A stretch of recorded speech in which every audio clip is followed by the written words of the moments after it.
I'm Sandra Smith in for Martha McCallum.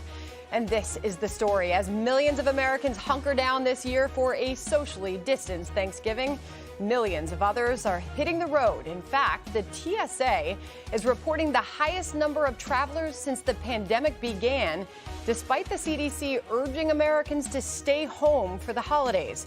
But many are growing frustrated, in particular with state officials, because they believe some measures just go too far.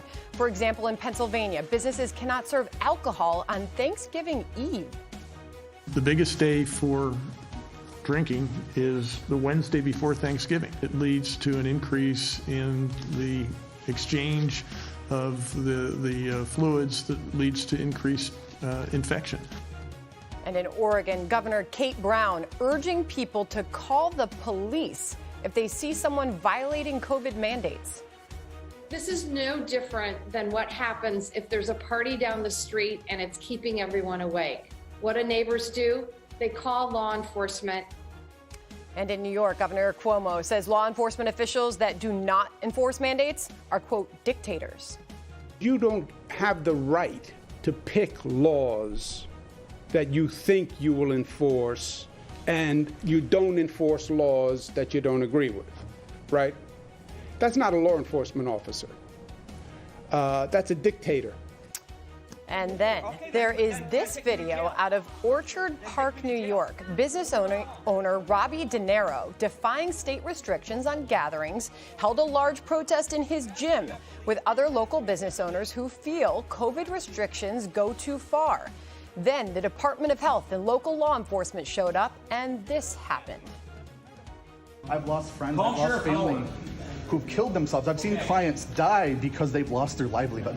I'm sorry to hear that. I know you are, and I'm asking for you to guys have some compassion. They're just doing their job. There we go. You should all be wearing masks. How come I'm not none of you doing have anything masks wrong. on? Don't worry about my health. My health isn't your You're concern. meant to be wearing a mask. It's a government. Okay, well then write me up. It's the law. Okay, then take me to jail. Get a warrant, dude. Go get a warrant. Bring a warrant. Go get a warrant. Yes, you do. Come back with the warrant. Get out! Get out! Get out! Get out!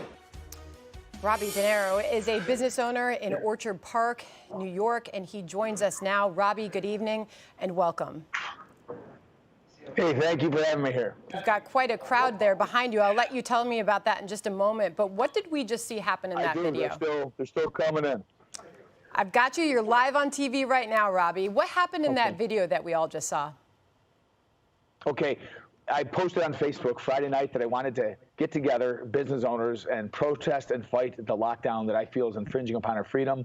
They showed up Friday night. We were about 20 minutes into that meeting when some sheriffs and a Department of Health official showed up uninvited. My business was closed. We were not conducting business. This was a protest. They walked in uninvited.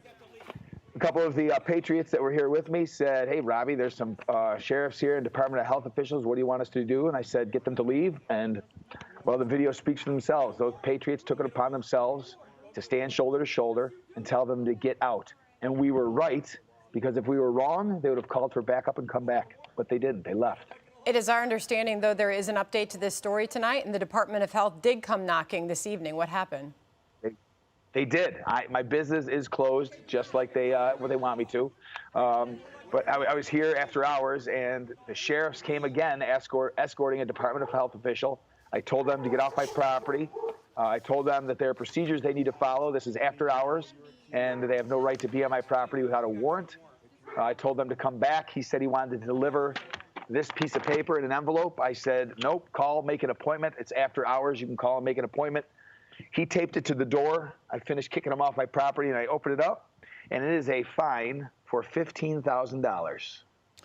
Robbie, why do you feel these restrictions go too far? Any infringement on our liberty goes too far. We were born with inalienable rights bestowed upon us by our Creator. They are guaranteed by the Constitution, specifically the Bill of Rights, the First through 14th Amendments, specifically. Any infringement on our freedom for any reason is too far. Our freedom cannot end where people's fear starts. And I want to make everyone well aware that you're a native of New York. You've spent 14 years serving as an infantry officer in the United States Marine Corps. You've earned many honors in the military. You've got 4 children. We know this is a tough situation. We see your supporters there behind you. How far do you plan to go with this? I plan to take it as far as I possibly can. I want to ask Governor Cuomo and polling cars, I want to ask them, it's a challenge to them. Come to my dinner table. Come to any of the dinner tables back here. Look our kids in the eyes and say, your father, your mother is an essential worker. They don't have the guts to do that. They also don't have the guts to answer why they get to draw a $225,000 salary for Governor Cuomo, and for polling cars, a $103,000 salary, but the working man and woman doesn't get to earn. They get to take our money, but we don't get to earn. They don't have the guts to tell us that. That's the worst kind of leadership. Your story is getting a lot of attention. We thank you for your service, and we'll continue to watch where this story goes. Thanks for joining us tonight.